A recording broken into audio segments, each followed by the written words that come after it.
Me incomoda muito fazer uma oposição entre Ocidente e Oriente. Eu acho que ambos os lados têm fantasias muito interessantes com relação ao outro.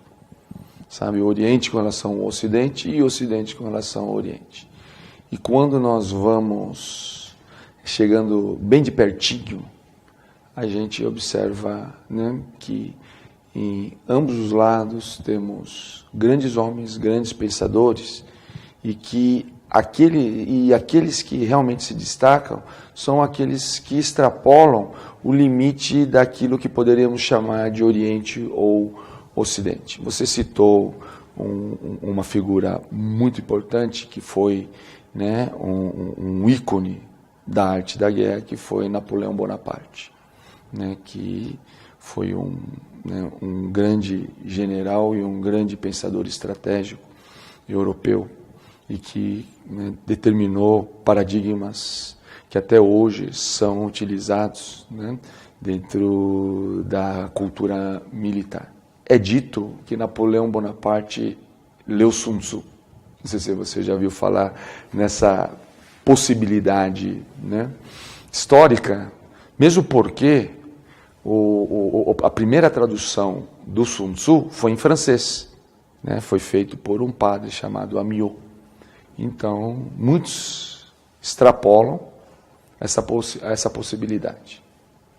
E, obviamente, que, né, muitos hoje teóricos e pensadores militares chineses não só estudaram, né, leram, como estudaram pensadores ocidentais. E o grande desafio é sempre ajustar esse tipo de pensamento ao seu tempo.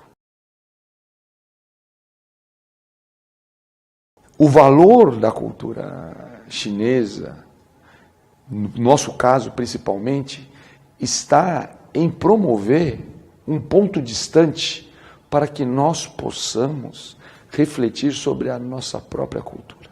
Ela não está só no seu valor intrínseco. Não estou dizendo que a cultura chinesa não tem o seu próprio valor, claro que tem. Mas para nós ocidentais, nós não queremos ser chinesinhos, né? Ou fazer chinesices, como dizem, né? Eu penso que a sua importância está em identificar os nossos valores aqui e saber valorizar o que temos aqui. E quando eu falo nós e temos aqui, estou falando de nós brasileiros e o Brasil em si. Eu vejo uma similaridade muito grande entre China e Brasil, em função de, por exemplo, na China, se dá uma valorização muito grande para a água, por exemplo, e o dragão, por serem seres, no caso, o dragão, extremamente adaptáveis, porque é um ser mitológico, que pode ter, né, várias formas, e a água, obviamente, como, né, o símbolo quase que universal da flexibilidade, da adaptação, do ajuste. Vejo um paralelo disso tudo com o jeitinho brasileiro. Só que o jeitinho brasileiro ainda é a adaptação jovem. Muitas vezes nós não pensamos no longo prazo. Nós pensamos mais naquele momento que nós estamos vivendo e que muitas vezes impede a gente de tirar o real benefício. Mas uma cultura como a chinesa, ela estudou a adaptação, ela estudou esse jeitinho que nós estamos falando. Ao contrário de outras culturas que são mais regradas e são, né, e não tem essa força de adaptação que se tem. Então, com isso, eu acho que em vez de nós acabarmos com o jeitinho brasileiro, o que nós temos que fazer é amadurecer o jeitinho brasileiro. Nós não queremos seguir padrões europeus tampouco. Lembrando o seguinte, nós temos 500 anos, a China tem 5.000 anos. Há uma diferença aí. Por isso que é tão interessante nós vermos onde que esse jeitinho brasileiro amadurecido pode dar. Sem querer, inclusive, antecipando qualquer tipo de especulação, achar que nós devemos ser uma China. Não, nós temos que ser o Brasil. O Brasil amadurecido. Da maneira que nós somos.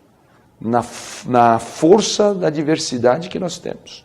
E não achar que o Brasil está uma porcaria, que o Brasil está perdido. Nós temos que entender o seguinte, nós temos 500 anos. 500 anos dentro de uma história universal é nada. E olha que interessante, ninguém está matando ninguém, sabe? Bem ou mal, nós não estamos aqui no estado, né, de total caos social, que muitas vezes na Europa, com 500 anos, estava. Então nós temos que pensar que como que nós podemos construir a nossa própria história. Claro, com referenciais europeus, chineses, até americanos, né?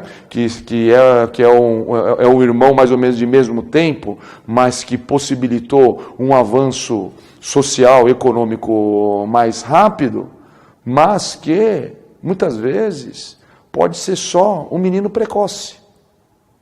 Temos que aguardar mais tempo. 500 anos em história não é nada.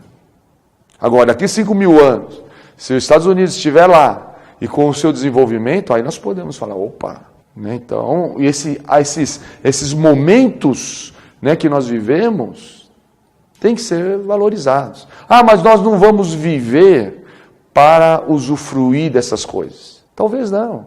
Mas se nós não fizermos a nossa parte hoje, os nossos filhos, netos, bisnetos, não usufruirão daquilo que eles poderiam usufruir. Por isso que é importante nós fazermos nossa parte hoje, mesmo que nós não comamos a tâmara que nós plantamos, né? Como dizem os judeus.